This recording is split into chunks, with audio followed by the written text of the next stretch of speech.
Hi, today we are going to be talking about word probability and trying to understand how a probability concept can be associated with something which we are essentially deciding. So, hence, where does probability come into it?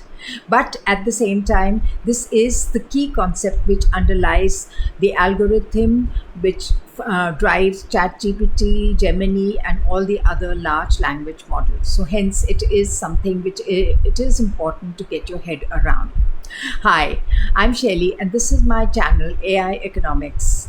I'm a professor of artificial intelligence, and I typically decode complex artificial intelligence concepts with a business lens. If you're interested in this kind of content, please do consider subscribing and also hit the like button for this video as it helps with the algorithm and also the bell notification. So, to moving on to understanding word probabilities. So, what is the probability of a word? Before we get into understanding what is the probability of a word, let's just try and understand the concept of probability and uncertainty in a little more conceptually. We all have learned about probability in terms of throws of die or a coin which has got heads and tails, the probability associated with it. But let's just try and get away from those examples, those slightly numerical examples, and think about probability as we can associate it with at a more conceptual and broader level. More conceptually, we can think of probability as being something which is either where there is an event, and a particular event, if it will definitely not happen, it is likely to have a probability of 0. On the other hand, if the event will certainly happen, it will have a probability of 1, as the diagram shows. And in between lies a whole shades of red, orange, and green, which represent the different types of likelihood of the event occurring. The more the outcome lies towards the probability of 1, the more likely it is. The more it lies towards 0, the less likely is the event. Now, what is certainty? An event that is guaranteed to happen is certain, and it has a probability of 1. For example, the probability of the sun rising tomorrow is 1. We all know it's happened. This is a pattern which is established across millions of years. Now, so when does probability come in? What are the kind of events where we can see probability? This represents the likelihood of an event happening, but without perfect certainty. For example, the probability of winning a lottery is very low because there are millions of people who have also applied or bought a ticket. However, it is not 0.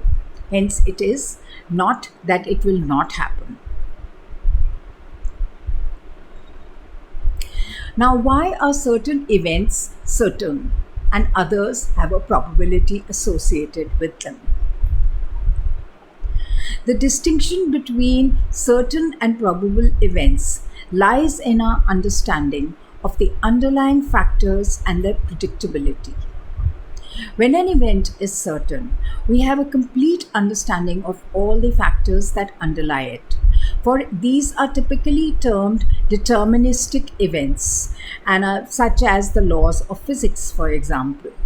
We know that sunrise and sunset are certain events. Similarly, we know the law of gravity is something which is certain. So, if a person were to jump off a high wall, it is 100% certainty that they will fall to earth. There's no way they're going to start flying. So, this is what is known as certainty. Now, what are probable events? Probable events is where there is a little bit of uncertainty or randomness involved. We don't have a full understanding of all the factors that drive a particular event. For example, the outcome of a coin toss is considered probable because there are 2 possible outcomes, and if it's a fair coin, we have no means of knowing whether it's going to be heads or tails.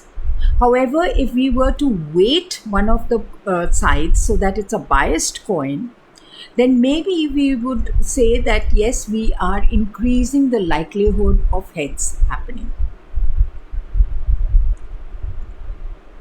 Now let's move over to translating these concepts to a language model. Now, what is the uncertainty associated with a word in a language model is a measure of the model's confidence in the word's correctness or relevance in a given context. So, there are various components to this. The first is word probabilities. Word probabilities are developed based on frequency and context of use. Frequency means how frequently it occurs in a particular context of use. Higher probability, the model is more confident that the word is appropriate. So, a very simple example might be the cat sat on the mat. So, if the model is, because this is such a common and popular phrase, the model might come up with the word mat and be reasonably confident or highly confident that the word is to be predicted is mat. The contextual uncertainty. The uncertainty of a word can vary depending on the context. The context is basically the words which precede the word to be predicted, basically. So, depending on certain types of context, we may actually have a different kind of, you may have a somewhat higher level of uncertainty. And then, thirdly, another reason for higher uncertainty might be ambiguity. There are words with multiple meanings which can lead to higher uncertainty. For example, the word bank can refer to a bank, as in where you deposit money. It can represent a river bank where you go and sit for fishing. There are many such words where the model would have greater scope for ambiguity. Now let's understand the uncertainty for words, contextual factors in a little more detail. The first reason for uncertainty would be polysemy. Polysemy is words that have multiple meanings. So exactly as I mentioned to you, the word store, for example, can represent it can represent the verb where you're going to store something, and it can also represent a noun, the departmental store. Depending on the context, the same word can be used with very different meanings. Synonymy.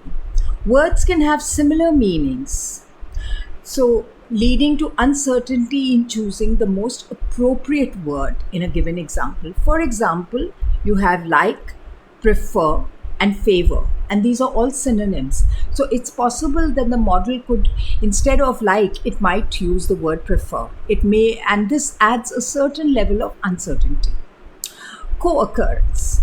The probability of a word appearing in a particular context is influenced by its co-occurrence with other words. If a word frequently appears with certain other words, its probability in that context is higher.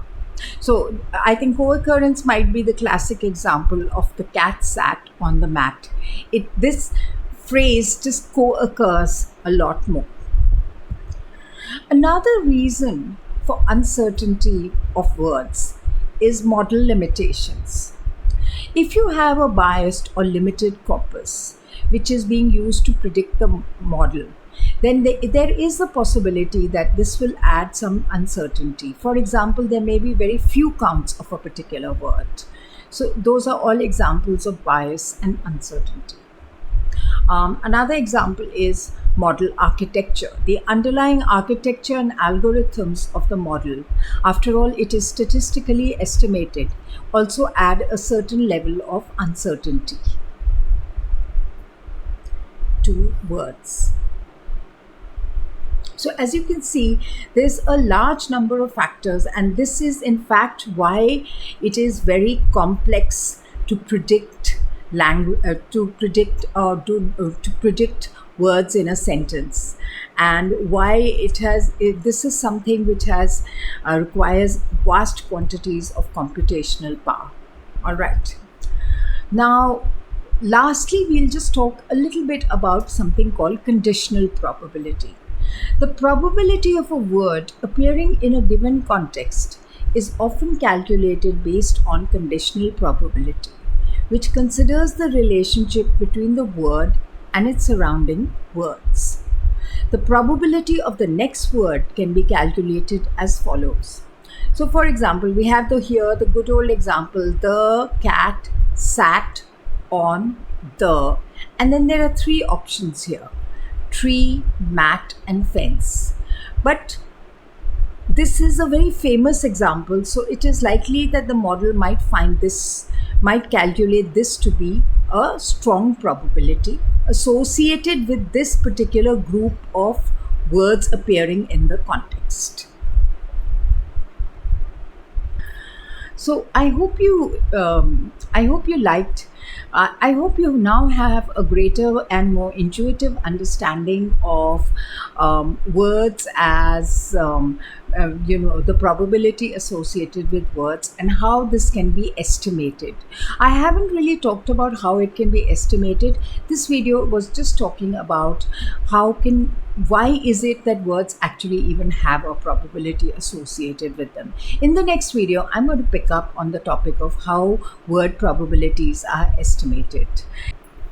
Hi, this is Shelly, and I hope you enjoyed this video on understanding word probabilities. If you like this video, please do give it a like and also subscribe to my channel AI Economics. Just watch out for new videos which are going to be dropping in, which will seek to explain large language models in the simplest and most intuitive terms possible.